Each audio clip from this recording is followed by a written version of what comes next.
Au nom du Père et du Fils et du Saint-Esprit. Amen. Mon Seigneur et mon Dieu, je crois fermement que tu es ici, que tu me vois, que tu m'entends. Je t'adore avec profonde révérence. Je te demande le pardon de mes péchés et la grâce de faire avec profit ce moment de prière. Ma Mère Immaculée, Saint Joseph, mon Père et Seigneur, mon ange gardien, intercédez pour moi. Comme nous le savons bien, le mois de novembre est un mois où nous commémorons nos défunts. Ces personnes que nous avons connues, que nous avons aimées et qui nous ont été cruellement enlevées. Du moins, c'est ainsi que nous le percevons. Et la mort est sans aucun doute une énigme. C'est ce que dit le Concile Vatican II. C'est en face de la mort que l'énigme de la condition humaine atteint son sommet. La mort nous renvoie à notre propre existence. Et de fait, lorsque nous allons au cimetière pour faire la mémoire des défunts de nos familles, c'est d'une certaine manière pour chercher aussi à faire perdurer leur existence à nos côtés. Et on sait que cela peut être particulièrement douloureux, parce que cette perception reste toujours insuffisante. Ils sont partis et en même temps, ils sont là. Et c'est là que nous allons les chercher.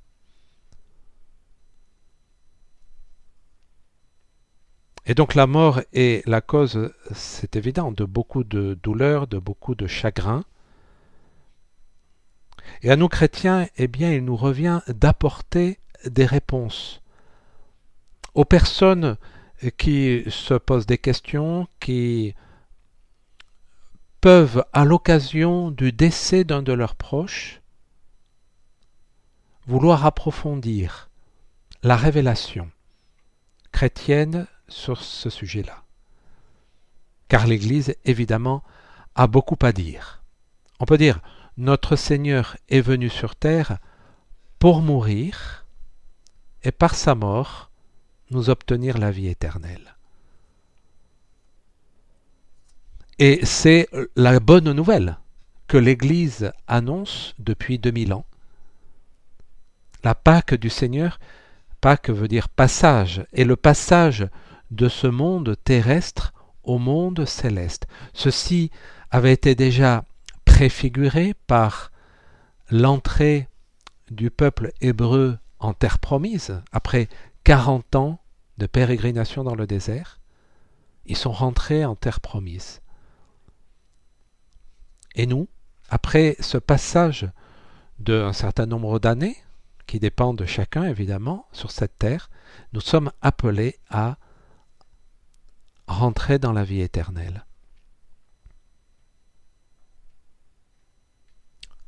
C'est pourquoi la révélation chrétienne apporte une espérance nouvelle, qui en même temps, pour beaucoup, ne leur donne pas complète satisfaction. En général, parce que la mort reste de toute façon un saut dans l'inconnu.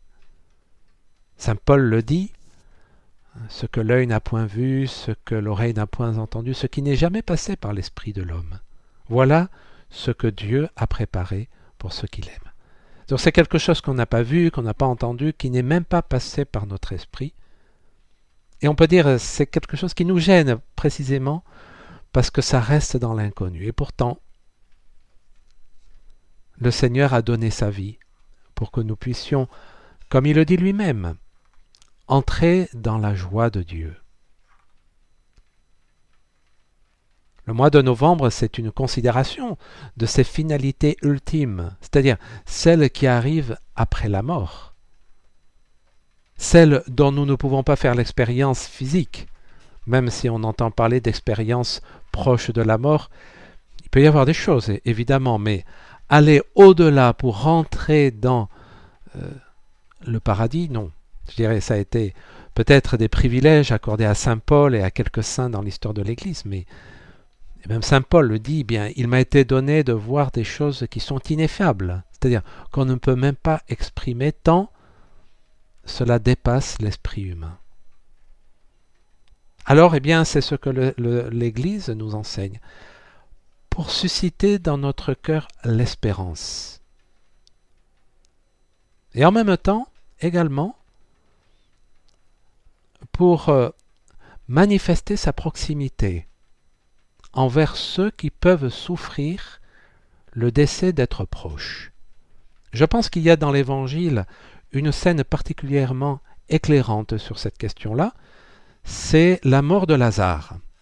Lazare était le frère de Marthe et Marie, une fratrie qui avait une relation amicale avec notre Seigneur. Il allait de temps en temps prendre ses repas chez eux, comme cela est rapporté. Et un jour, Lazare meurt. En fait, Marthe et Marie, voyant que leur frère était malade, avaient envoyé un messager auprès de Jésus pour que celui-ci vienne de suite, pensant que il pourrait le guérir de sa maladie. Mais le Seigneur n'est pas venu rapidement. Et même en apprenant la nouvelle, il est resté encore 2 jours sur place. Et lorsqu'il arrive, Lazare est mort. Et donc il y a comme une sorte de reproche compréhensible de la part de Marthe et Marie.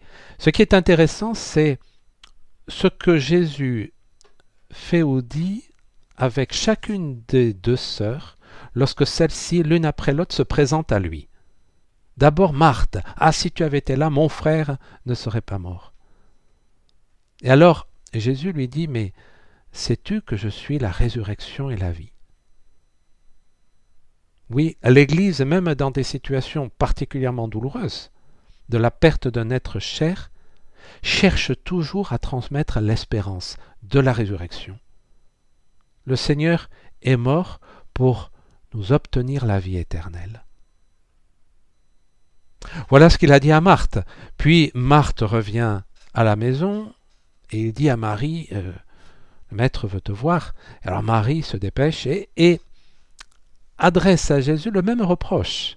Ah, si tu avais été là, notre frère ne serait pas mort. Et elle était bouleversée, ce que l'on comprend. Et alors Jésus pleura. On pourrait se poser la question, quel était le sens de la douleur de Jésus, parce qu'il savait que de toute façon il allait le ressusciter. Certains disent que il a été ému, en fait, c'est une forte émotion, dit le texte. Parce qu'il se rend compte que ce qui se passe avec Lazare, c'est ce qu'il attend lui-même. Il va mourir quelque temps après, dans de terribles souffrances. Certains pensent aussi qu'il s'est ému parce qu'il voit déjà les Juifs qui, alors qu'ils vont assister au miracle de la résurrection de Lazare, vont projeter de le mettre à mort. Mais je pense aussi que tout naturellement, le Christ a pleuré parce qu'il a vu la douleur de Marie. Dieu ne se complaît pas dans nos souffrances. Un psaume le dit. Il est venu pour apporter la vie et la vie en abondance. La douleur liée à la mort n'est pas quelque chose qui plaît à Dieu. Mais que d'une certaine manière, le Christ a transfiguré. Pour que, y compris cette douleur, puisse être pour nous, si nous la vivons avec foi, un moyen de salut. C'est pour cela qu'il est logique, effectivement, de pleurer au moment de la mort d'un être cher, mais demandons au Seigneur que cette douleur, que ces pleurs nous conduisent à un approfondissement de la vérité chrétienne sur la résurrection et la vie, que Jésus est lui-même. Ce n'est pas simplement qu'il ait apporté la résurrection et la vie, c'est qu'il est la résurrection et la vie. Nous ressuscitons dans le Christ. C'est un mystère et c'est quelque chose qui est merveilleux et que nous célébrons de façon plus solennelle au moment de la Pâque. Dans la liturgie du temps pascal, on trouve ces mots « En mourant, il a détruit la mort. Le Christ a tué la mort qui tuait l'homme, grâce à l'Esprit qui ne pouvait mourir. » C'est les écrits d'un père de l'Église, Méliton de Sardes. c'est-à-dire la résurrection du Christ, évidemment, est tout à fait différente de la résurrection de Lazare. La résurrection de Lazare, c'est, on peut dire, un fait extraordinaire, mais un fait ponctuel, enfermé dans le temps, il y a 2000 ans plus ou moins. La résurrection du Christ me concerne à moi personnellement, à chacun d'entre nous personnellement, parce que Jésus, en ressuscitant, nous a envoyé l'Esprit Saint, ce qui est célébré au moment de la Pentecôte, et grâce à l'Esprit, eh bien, il tue la mort, c'est-à-dire grâce à l'Esprit Saint, nous sommes devenus participants de la vie éternelle. C'est la vérité chrétienne, hein. Ce sont des vérités qui peuvent nous dépasser, qui peuvent nous impressionner, et pourtant, c'était l'espérance des premiers chrétiens. Peut-être plus dans l'Antiquité de fait qu'au Moyen-Âge. Dans l'Antiquité, on voit à quel point les premiers chrétiens étaient animés par cette espérance de la vie éternelle. Dans les tombes des premiers chrétiens, on trouve des représentations de l'arbre de la vie, du phénix, cet oiseau qui renaît de ses cendres, de Jésus qui nous donne la bénédiction, les 3 doigts levés, parce qu'à l'époque on comptait avec les doigts d'une main, et 3, en fait c'est 5 plus 3, 8, 8e jour, le jour qui ne s'éteint plus, c'est la vie éternelle. Alors que ce mois de novembre, même lorsque nous allons commémorer nos défunts, que nous voyons que tout est silencieux, que tout est immobile, soit néanmoins l'approfondissement spirituel de la vérité sur la vie éternelle. Et on peut dire plus que nous avons encore une mission à réaliser en faveur de ceux qui sont partis. L'Église nous invite, comme nous le savons bien, à offrir des suffrages pour les défunts.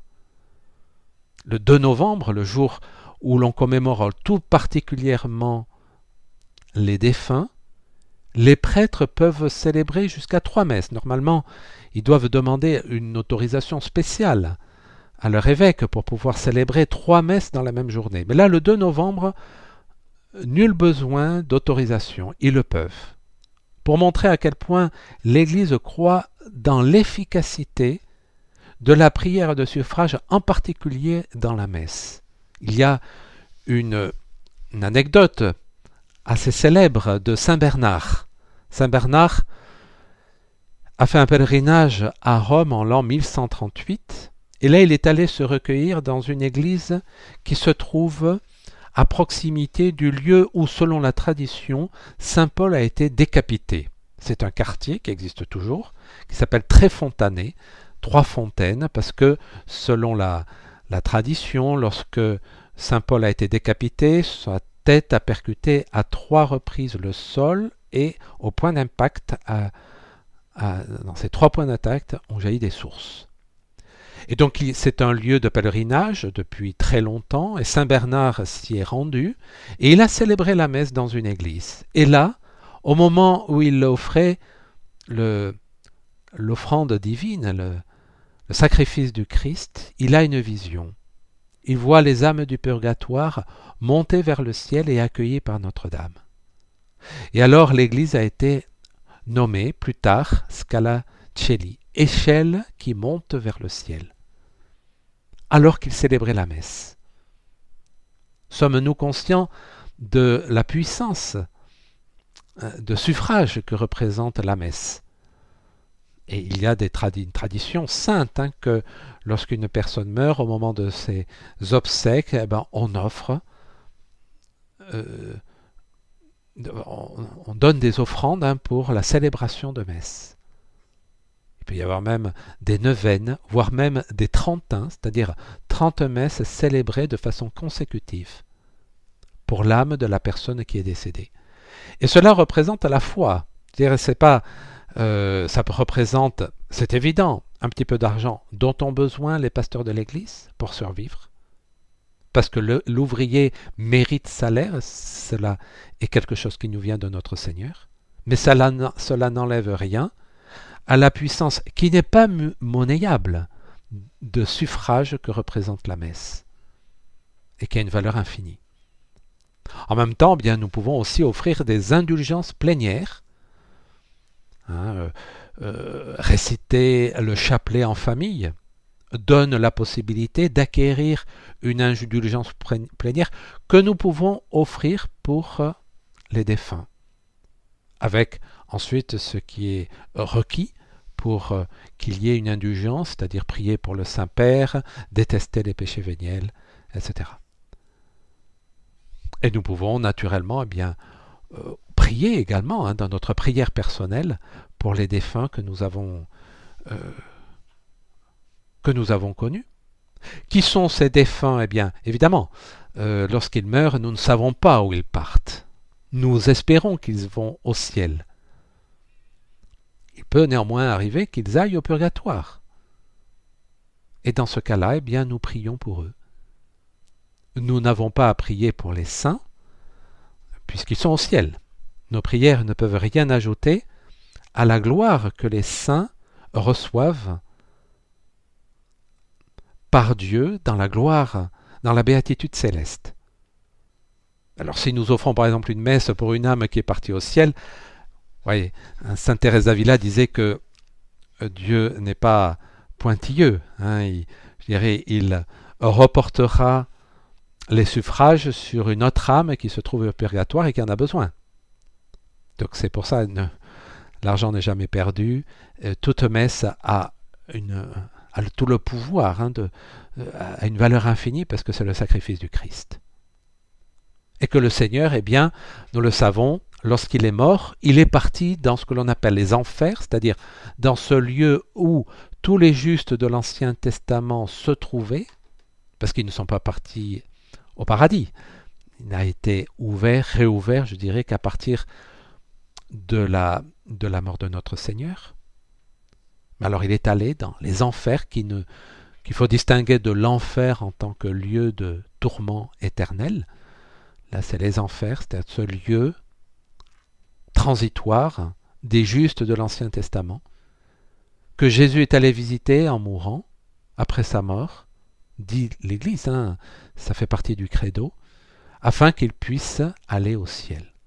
Et cela de façon immédiate, lorsque notre Seigneur s'est adressé à celui que l'on appelle le bon larron, mais enfin qui était quand même, parce qu'il a été crucifié, quelqu'un qui avait fait beaucoup de choses très mauvaises, mais il lui a dit, parce que ce bon larron s'est repenti, une seule phrase a suffi, et Jésus lui dit, aujourd'hui même tu seras avec moi au paradis. N'est-ce pas quelque chose de merveilleux de considérer que le Seigneur veut vraiment sauver chaque âme? Et on peut dire, ça a été extraordinairement providentiel pour cet homme de pouvoir jouir de la présence de son Sauveur alors qu'il allait mourir et d'exprimer sa contrition. Seigneur, fasse aussi que au moment voulu, j'ai cette contrition pour mes péchés et que je la vois, que je la vive tout au long de ma vie. Évidemment, on ne peut pas attendre l'heure de notre mort parce que nous ne savons pas quand nous allons mourir.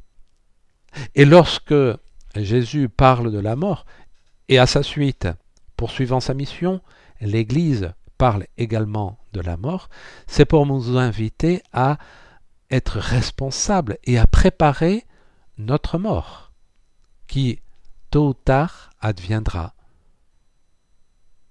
On ne sait pas quand. Jésus le dit, veillez parce que vous ne connaissez ni le jour ni l'heure. Veillez. Qu'est-ce que ça signifie que veiller? Il développe cette idée-là dans la parabole des 10 vierges. 5 vierges, sensées, prévoyantes, qui faisaient attention à avoir toujours de l'huile dans leur lampe, et 5 vierges non prévoyantes, insensées, qui batifolaient, qui perdaient le temps, qui ont gaspillé leur vie. Et le jour où l'époux est arrivé, elles ont été prises à dépourvu, alors que les premières, les prévoyantes, ont été admises dans le royaume. Alors le Seigneur veut que nous Soyons vigilants. La rencontre définitive pourrait avoir lieu dans 1 heure, ou dans 50 ans, ou plus davantage, ou beaucoup moins, on ne sait pas. Vous ne connaissez ni le jour ni l'heure. Mais soyons confiants, le Seigneur ne veut pas que nous soyons angoissés par la mort. La pensée de la mort fait peur lorsque nous ne la réalisons pas dans la foi. Mais si c'est dans la foi, il y a toujours cette peur, en général de l'inconnu. Parce qu'on ne sait pas où on va. Et la mort des autres nous fait souffrir parce que c'est une séparation que nous estimons très cruelle. Et c'est vrai que ce sont des douleurs terribles.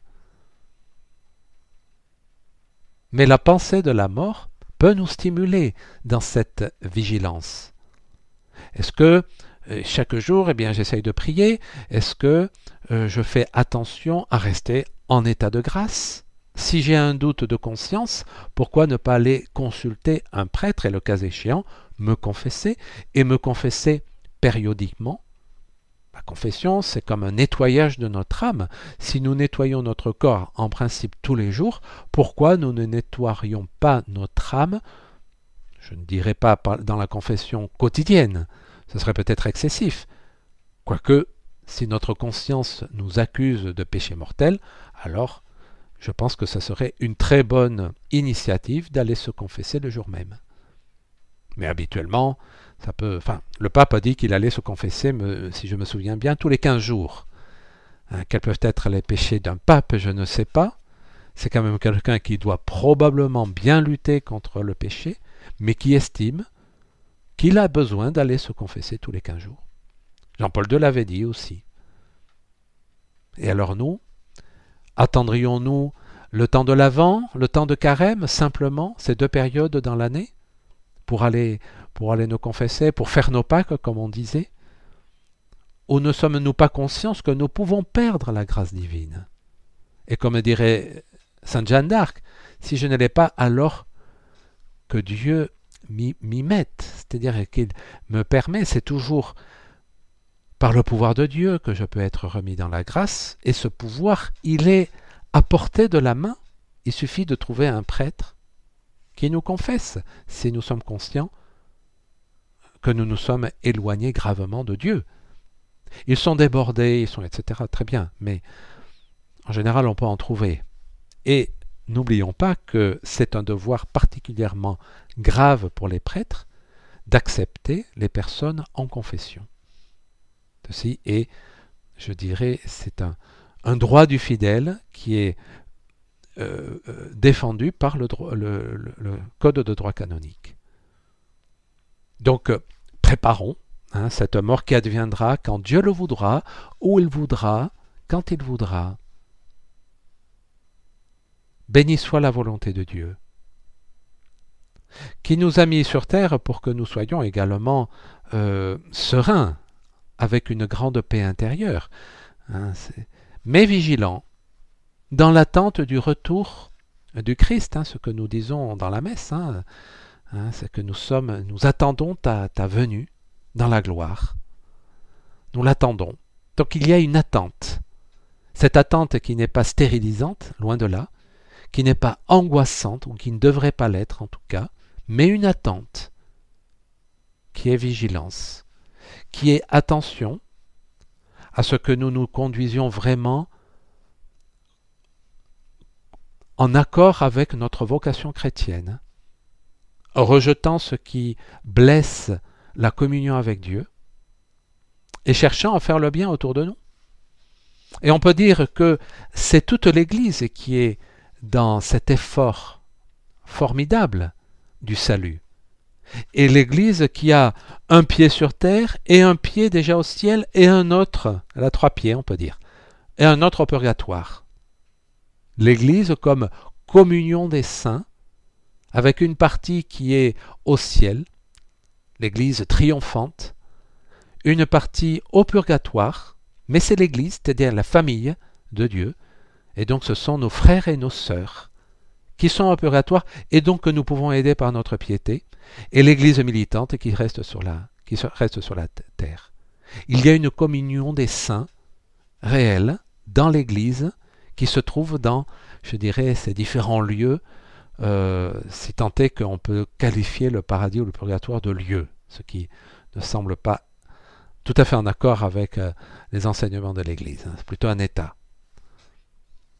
Mais en tout cas, c'est une famille. Nous sommes une famille qui se trouve là, au paradis, au purgatoire et sur terre. Et nous pouvons aussi compter sur la prière des saints. Il est bon de demander aux saints de prier pour nous, pour que nous parvenions à les rejoindre. Et on peut dire aussi que les âmes du purgatoire, eh bien, souffrent pour nous, prient pour nous. Je ne saurais pas dire si elles prient de façon consciente pour nous, c'est-à-dire vraiment elles sont conscientes que nous soyons sur la terre et que par leur prière, mais que d'une certaine manière, il y a aussi des offrandes, des suffrages de leur part.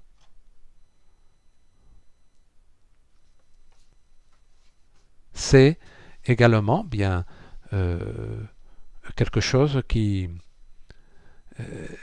est enseigné par l'Église.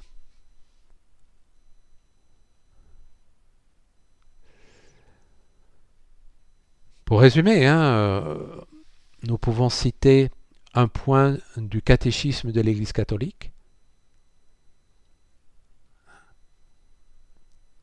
Dès les premiers temps, l'Église a honoré la mémoire des défunts et offert des suffrages en leur faveur, en particulier le sacrifice eucharistique, afin que, purifiés, ils puissent parvenir à la vision béatifique de Dieu. L'Église recommande aussi les aumônes, les indulgences et les œuvres de pénitence en faveur des défunts. Et là, une citation de saint Jean Chrysostome, « Portons leur secours et faisons leur commémoraison. Si les fils de Job ont été purifiés par le sacrifice de leur père, pourquoi douterions-nous que nos offrandes pour les morts leur apportent quelque consolation ? N'hésitons pas à porter secours à ceux qui sont partis et à offrir nos prières pour eux. » Donc c'est quand même quelque chose qui est formidable, des pensées, que nous pouvons toujours garder des relations de charité, nous envers les âmes du purgatoire, envers les saints par notre dévotion, même si nous ne pouvons rien apporter en plus à la gloire et au bonheur qu'ils reçoivent, les saints envers nous, et on peut imaginer aussi que les saints peuvent prier pour les âmes du purgatoire. En tout cas, on imagine facilement la Vierge Marie, la plus grande de tous les saintes, intercéder pour la libération de ces âmes, et les âmes du purgatoire elles-mêmes, pour nous. Parce qu'elles savent que ça vaut la peine de lutter également sur cette terre, afin que, comme dirait saint José Maria, nous puissions sauter le purgatoire et parvenir directement à notre mort au ciel. Tout ce que vous ferez de bon et supporterez de pénible, ce que nous entendons dans le rituel du sacrement de pénitence, nous pouvons nous l'appliquer au quotidien, tout ce que nous ferons de bien, les bonnes œuvres, et supporterons de pénible, les contrariétés, etc. Tout cela, lorsque nous le faisons par amour, témoignera en notre faveur au moment du jugement et nous permettra, le cas échéant, à franchir cette étape du purgatoire.